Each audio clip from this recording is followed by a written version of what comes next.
I earned my degree online at Arizona State University. I chose to get my degree at ASU because I knew that I'd get a quality education, they were recognized for excellence, and that I would be prepared for the workforce upon graduating. To be associated with ASU, both as a student and alum, it makes me extremely proud, and having experienced the program, I know now that I'm set up for success. Learn more at asuonline.asu.edu.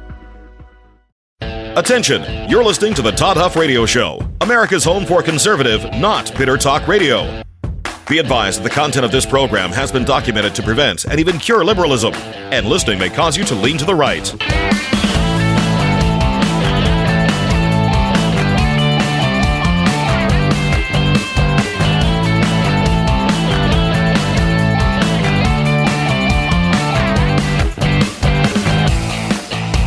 Here's your conservative, but not bitter host, Todd Huff. Well, that is right, my friends. Conservative, not bitter indeed. It's a pleasure to be here today. We are halfway through the year. It is hard to believe. Time flies. What can you say? So, I've got a lot of stuff as usual here in the stack of stuff I want to get to today. I want to spend at least the beginning portion of this program talking about this press conference that Pete Hegseth had yesterday with the media. And I've got a headline here from, what is this, PBS, NPR, what is this? PBS News. Headline says, Hegseth berates news media during briefing on U.S. strikes against Iran. You know, as I think about the creation of the narrative and how this stuff, it just comes together and how they present it, it is just remarkable to me. These wimps and sissies in the media, and their constant, they're focused on saying whatever they want to say, go scorched earth, give false information, misinformation, lie, cheat, steal, whatever, and then they get any sort of pushback from anyone, especially if they're named Donald Trump or someone in the Trump administration or whatever, and they go into this crybaby mode. I can't do it. But we're going to talk about it today, my friends. And as we get rolling here, I want to tell you as well that this program is brought to you in part by our friends at Solti. Solti.com, SOLTEA. That is where you can go to get a supplement called Solti. Imagine that. Solti supplement that has been proven by science. Science is spoken. I know the left thinks that we're anti-science, but the science is spoken here. We follow the science. Solti has shown that it will lower cholesterol. It has lowered cholesterol for people. It is good for your heart. It is not a drug. You don't need to go to your doctor. It's very affordable. There's a lot of reasons to consider Solti. It's a great preemptive measure to implement into your routine, your regimen, and it's good for your heart. I take the product. I think you should consider taking the product as well. And to help with that process, we've got a promotion here. Go to Solti.com, SOLTEA. Use my name, Todd, during the checkout process, and you will save 50% off your first order, and you will get free shipping in the process. Solti.com, promo code Todd. My friends, it takes care of your heart. It's been proven to lower cholesterol. The only thing you have to lose are those high cholesterol points. All right. So let's start here. Let's start here with this story I referenced from NPR. These folks are just too... Remember, NPR, this is at least partially funded by your federal government. Again, headline here, Hegseth, referring to Secretary of Defense Pete Hegseth, berates news media during briefing on U.S. strikes against Iran. Now, how did we get here? Well, we got here because we have had a leak, by the way, of classified information that was against the law. The leak was a summary that came from, apparently, it sounds like, the way that it was reported at CNN, who knows, but it sounds like there were potentially 7 people who spoke on condition of anonymity. And listen, I've got mixed feelings and thoughts about the anonymous sources thing. On the one hand, you're less likely to get news or to get whistleblowers or to get information if you require that every person you speak to goes on the record. That's going to cut that down a lot. And you might say, well, that'll cut down the fake leaking as well, or the fake whistleblowing as well, which I would agree it probably would do that also, which would be a positive impact, a positive effect. But so I've got mixed thoughts on it. I don't want to say that you shouldn't do this as a journalist, but you better be darn sure. You better be darn sure. Can you show me something besides just your word? Now, that assumes I'm interested in telling the truth as a journalist. Now, I would be, but I'm talking about these other journalists. Are they interested in telling the truth? And I would tell you unequivocally, for the vast majority of these clowns running around in the media, the answer is absolutely no. They're not interested in telling the truth. And listen, I know that is a tough pill to swallow, unlike the salty soft gels. Sorry, that just popped into my head there as I was thinking about that. But it's a tough pill to swallow, right? You've got this situation where I remember when I first started to be really critical, maybe even cynical, of the politicians, the media in this country. At first, I was resistant. I didn't want to believe it. And I don't know if it was maybe having an idealistic upbringing. I mean, I had my childhood and the way that I was raised. I could not have picked a better way to be raised. I was raised by 2 wonderful people. I was raised in small town USA.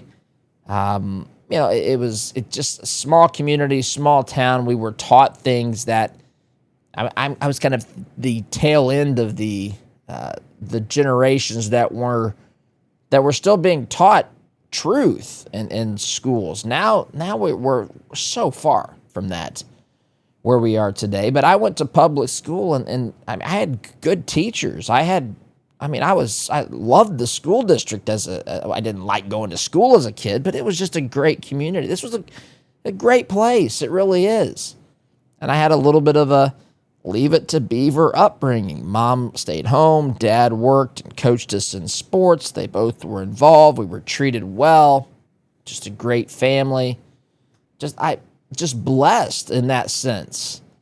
I would say my adult years have been much more challenging, and I think that's probably the case for most people. As a kid, everybody's got certain circumstances. Some folks had terrible childhoods, but I think most of us relate to the idea that being a kid, things were more carefree and easy. Of course, again, there's always exceptions to this. But anyway, I don't know if it was that made me a little reluctant to believe that people genuinely who are elected in this country to make decisions for this country hate this country as founded. I just had a hard time believing it. But I remember when it clicked. I remember I was on the horse farm, and I remember sitting there almost stunned, realizing that there are people that just disagree with us. And listen, I welcome that.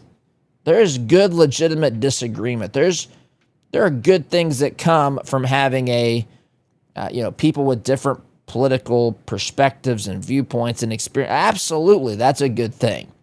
Now, you start getting into things that are diametrically opposed to things that we know are good and true and all that. That's not a good thing. But there's disagreement that can come, genuine disagreement can come from people, even passionate disagreement can come from people who don't have to hate the country, But we've reached a point where we're being led by people who do. They genuinely hate how this nation was founded, what it was, the concept of liberty, small government, capitalism. We got our guy running for mayor of New York who's happy, openly democratic socialist, as he would tell you, which means he believes he can take whatever he wants in the name of the public good as long as the majority of people says that he can. Unfortunately, that flies in the face of this concept of a constitutional republic that protects the right of the individual. The smallest minority that you're ever going to find is the minority of one, the individual. That is now at risk with politicians like we see, not just in New York City, but elsewhere. So it's hard for me to come to grips with that as a kid that grew up. I mean, I grew up, listen, you may have picked this up from the program if you've listened for some time, but I'm a guy who genuinely is just an all-American, red-blooded guy. Like, I believe it. I don't just say, I believe this stuff. I believe that in these ideas. I'm proud of this country. I don't understand I understand being mad. Listen, there's things that happen in this country that I don't agree with, right? A lot of things. I'm reminded that until a couple of years ago, from the 1973, we had the Roe versus Wade decision where you could, brutal, awful. It never once occurred to me to burn my flag because this nation allowed the killing of unborn children the way that it did with Roe versus Wade. It never once occurred to me. It sickened me. I fought against it. I tried to spread the truth about the pro-life perspective, what was wrong with the Roe decision, all of that. I've done that in the show for nearly 10 years now.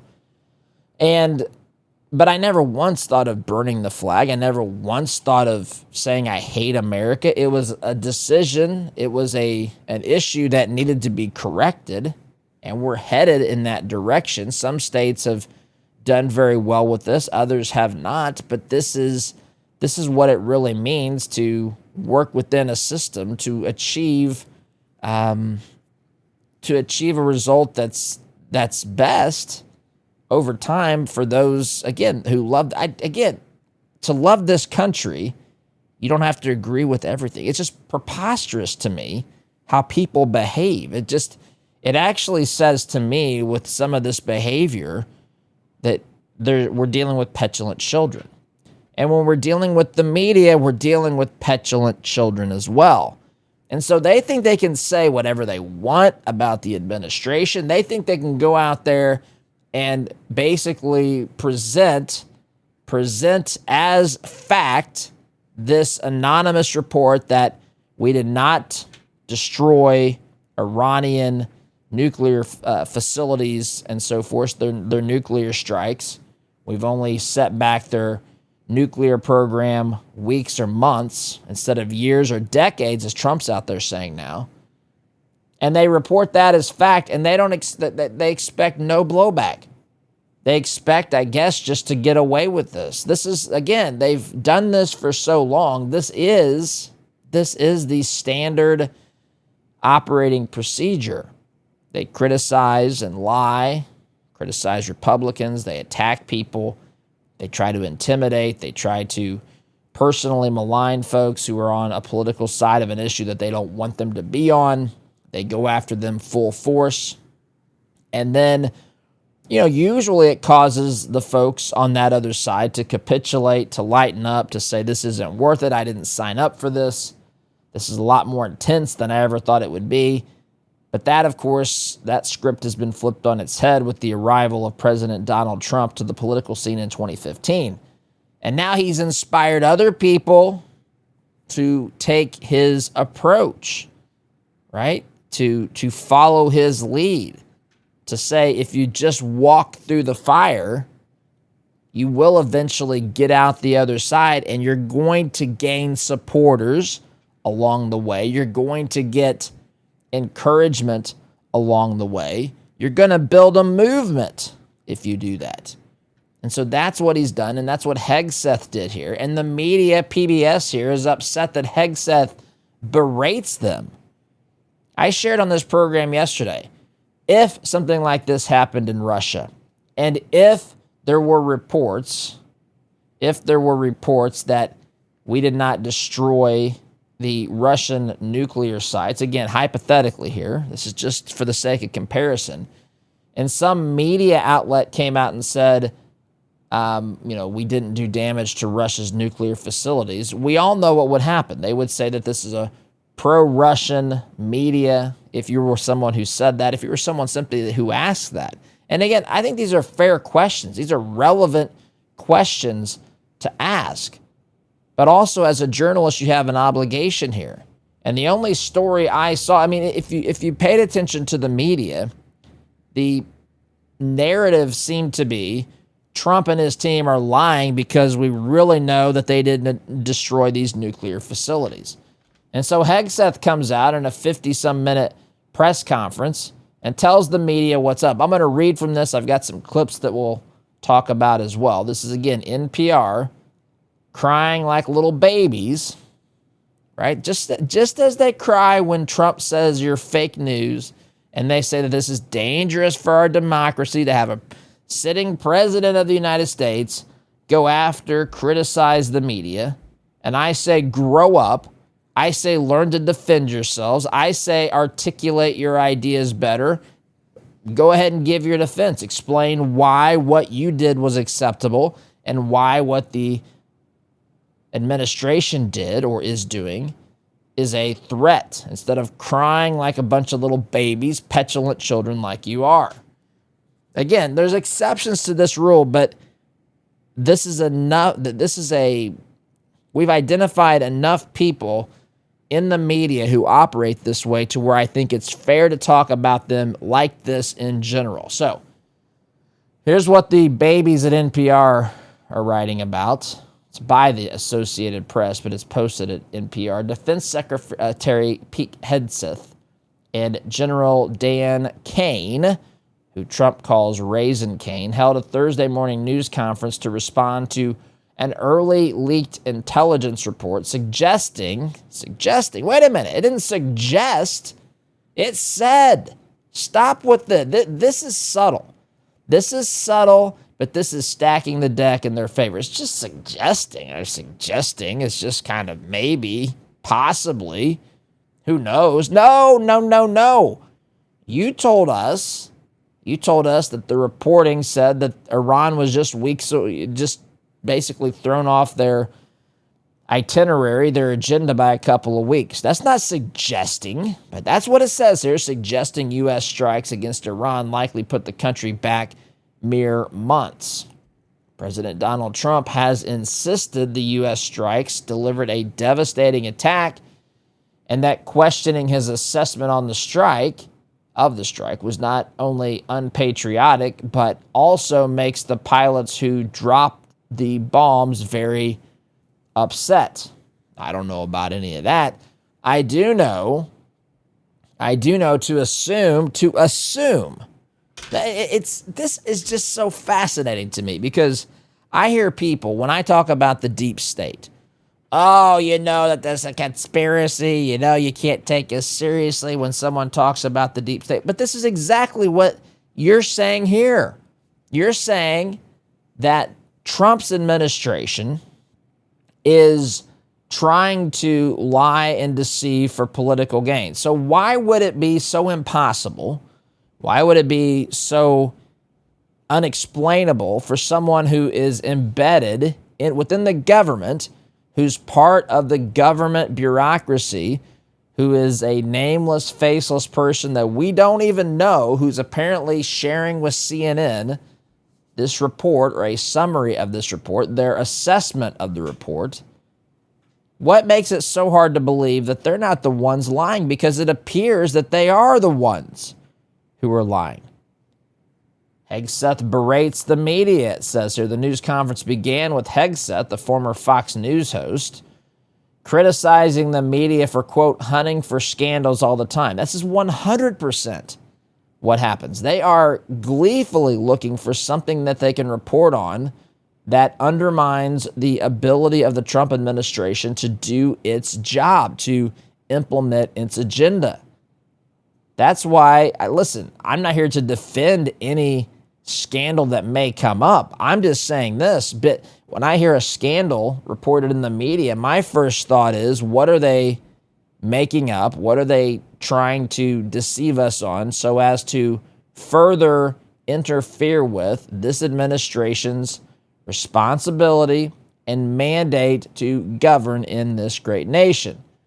Going back to PBS here, he, talking about Hegseth, accused reporters of failing to acknowledge historic moments like improved military recruiting and increased spending on European defense by U.S. allies on the continent. By the way, recruiting has increased dramatically. The military, I believe all branches, maybe there's one or two that's not quite there, but all of them have hit their fiscal year.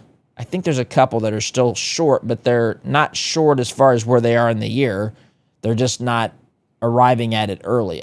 So I think all branches are ahead of schedule. Some of them have hit their annual goals for recruiting through the fiscal year, which ends September 30th. So we're, a full quarter ahead of that. So Hegseth is saying, look, you don't report on that. You don't report on Trump going over here, having this meeting with NATO, and really changing the trajectory. You realize, listen, the United States has carried NATO and the defense of the world for as long as I can remember. And so we now have a president. He's done this twice now. He challenged, you remember the old picture of Angela Merkel and a bunch of other leaders around the world?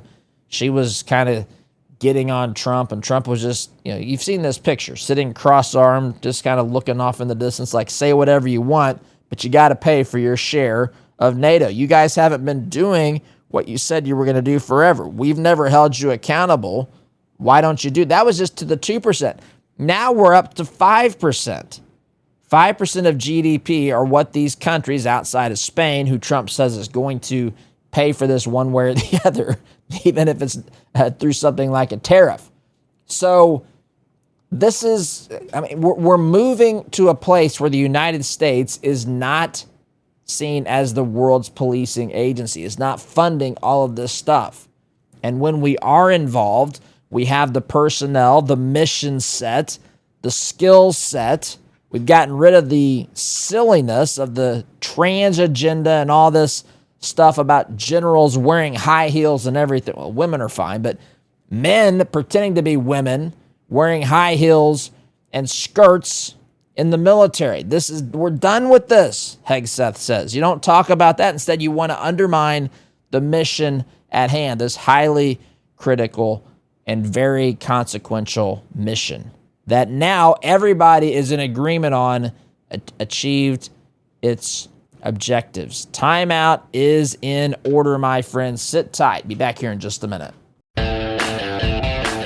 Welcome back, my friends. By the way, program here brought to you by Freedom Marketplace. This is something we've put together, and we did this for a couple of reasons. One, as we've grown the program, expanded onto other stations and all that kind of stuff, we got enough advertisers to where it wasn't working to just put their logo on our website. And so we decided that we needed a searchable directory so that this could be something people could easily navigate. And we also realized, hey, some people may not, be a good fit for radio, but maybe it's someone that, could serve the people in our audience. And so we gave them an opportunity to have their own listing at freedommarketplace.net. And what they do is they make a pledge that says, hey, we are, this isn't like a political pledge. I'm not asking people to be in lockstep with every idea that we say here on this program, but we do say you cannot support leftist candidates or leftist causes.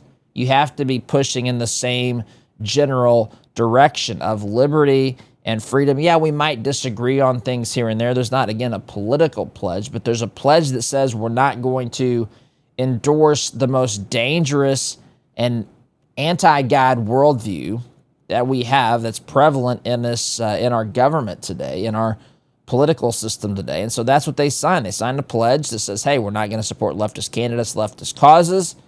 And you can go on there for free, search these businesses, and hopefully do business with them. That's a way to help those who support this program. That's a way to indirectly help this program as well.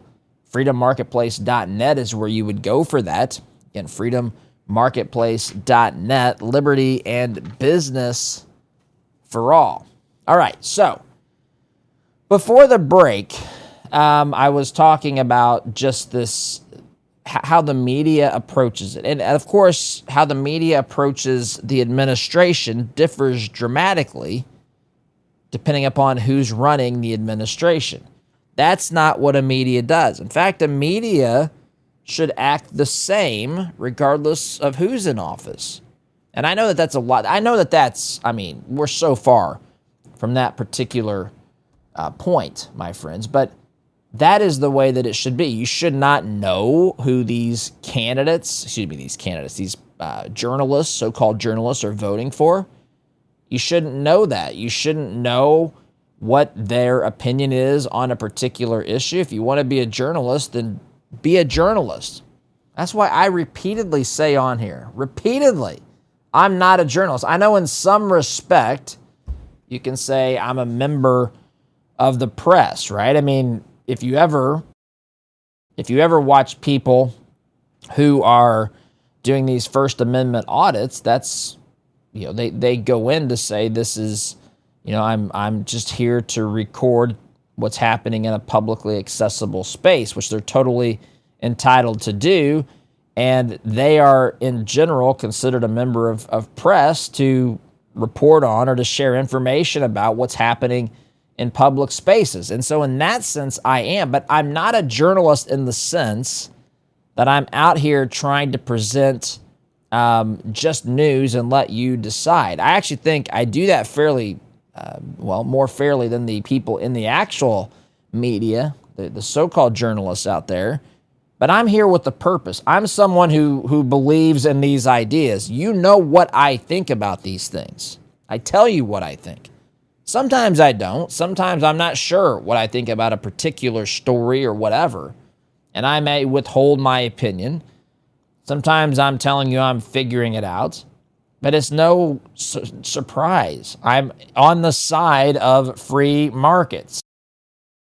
I'm on the side of the Second Amendment. I'm on the side of electing politicians who are constitutional conservatives, limited government types.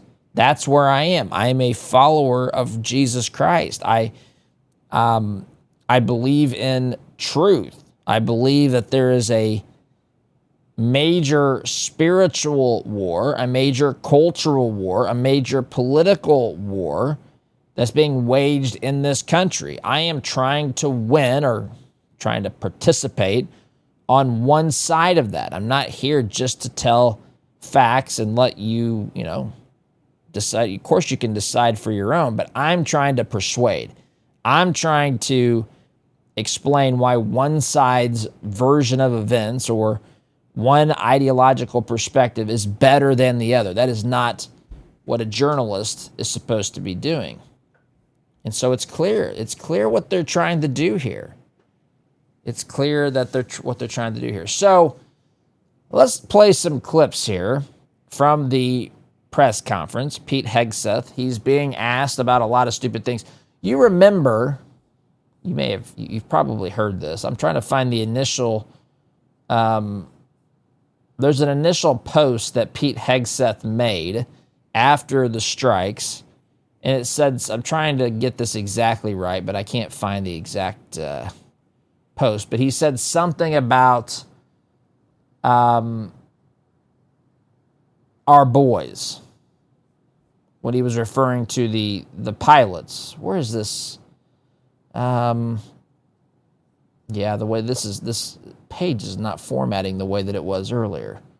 But basically, he praised our boys, and somebody said, well, one of these pilots was actually a female, which is, rich to me, given where we are culturally when it comes to men and women and the trans agenda and changing genders and genders not connected to sex and all this sort of stuff, right? Now we suddenly realize that there are men and women because, again, that's at the moment, the narrative of the day. If it helps the media or the left, suddenly they'll find out definitions to everything. If it helps them to say that there's only two genders, they will say that tomorrow. If it helps them to acknowledge that the Second Amendment is a good thing, if it helps further something that's on the radical left, now it would have to be a really big thing, right? There would have to be something really, really big at stake for the left here.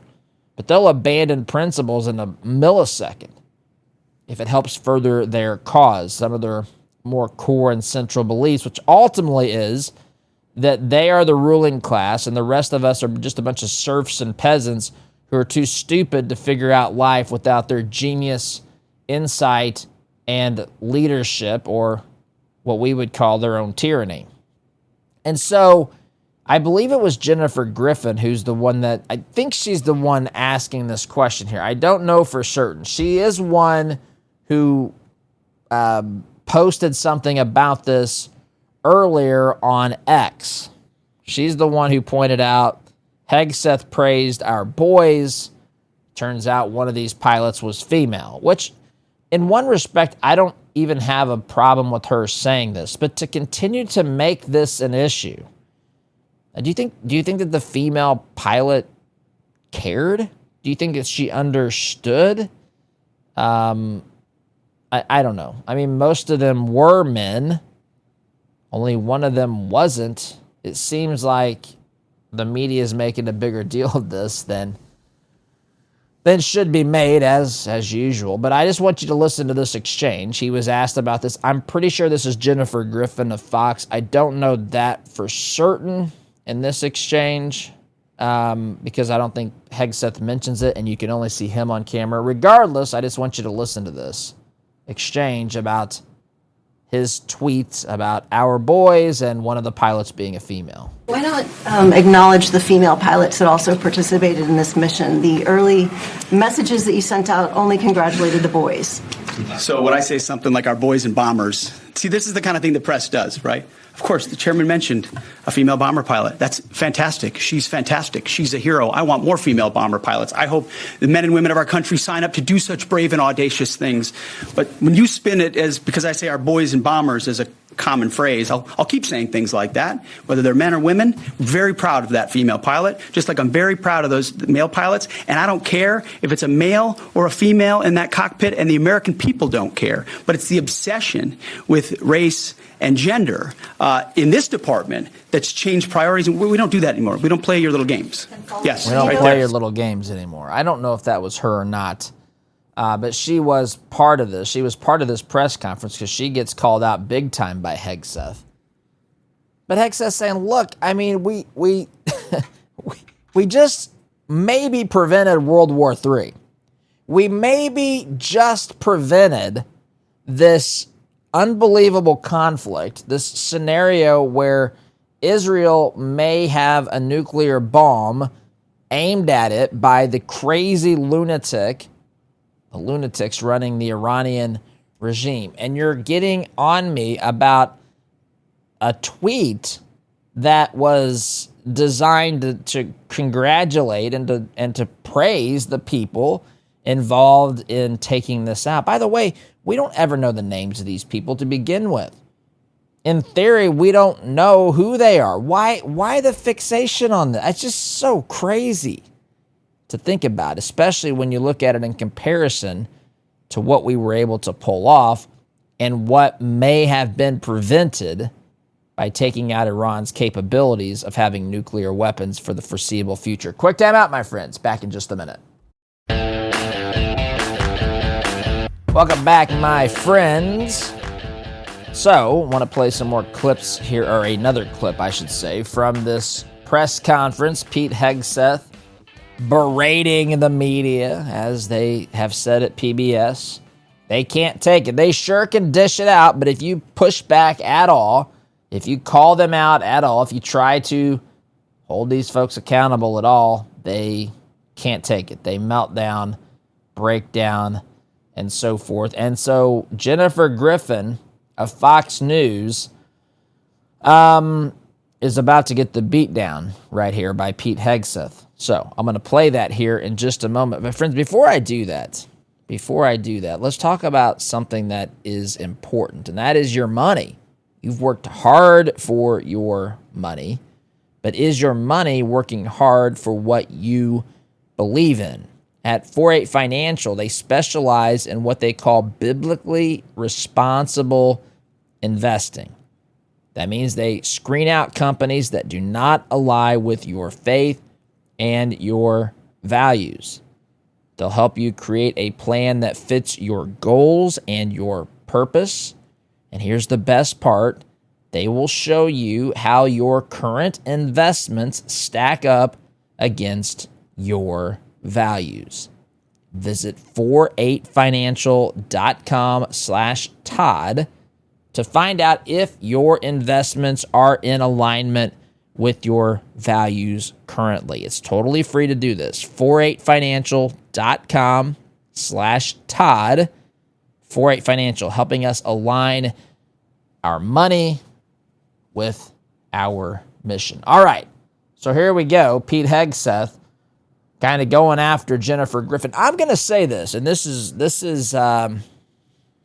listen, I don't know if this is me saying I'm wrong or if it's just me saying this is a perspective I have had, but I have always put Jennifer Griffin in the category of a fair journalist. I have.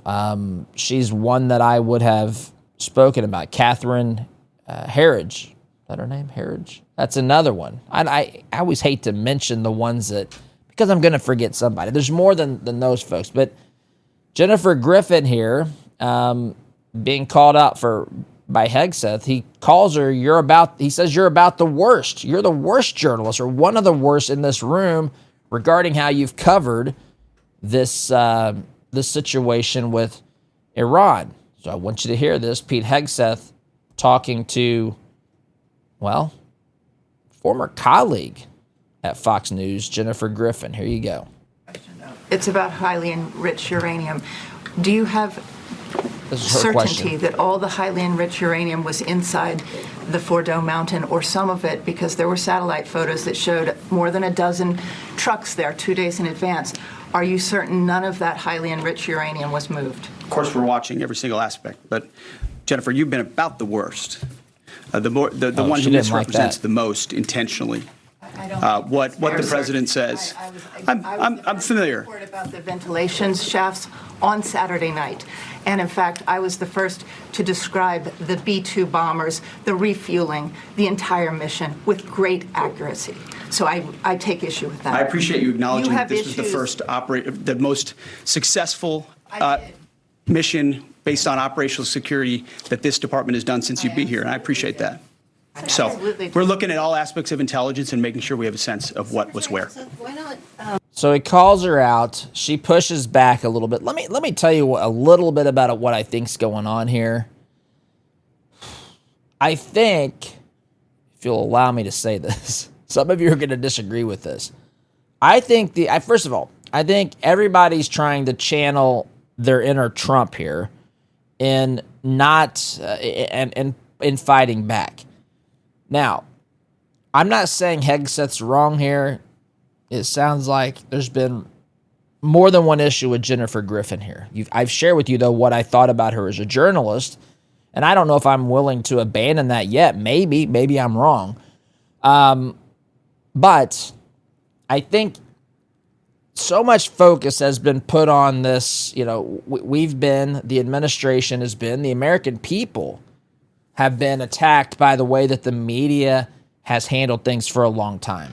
And anytime that there's an awakening to something like that, anytime that there is a realization, and anytime that people see, wow, the guy that's pushing back is having massive success, I think sometimes you might overshoot your target. I think sometimes you might, I don't know, you might, just because you're in a fighting mentality, ready to give it out because you've dealt with this crap for so long, sometimes you might be wrong. I'm not prepared to say he's wrong here, but I am to the point to think that could be the case. But regardless, it is true that in general, the media has been terrible, and I have no problem with this pushback.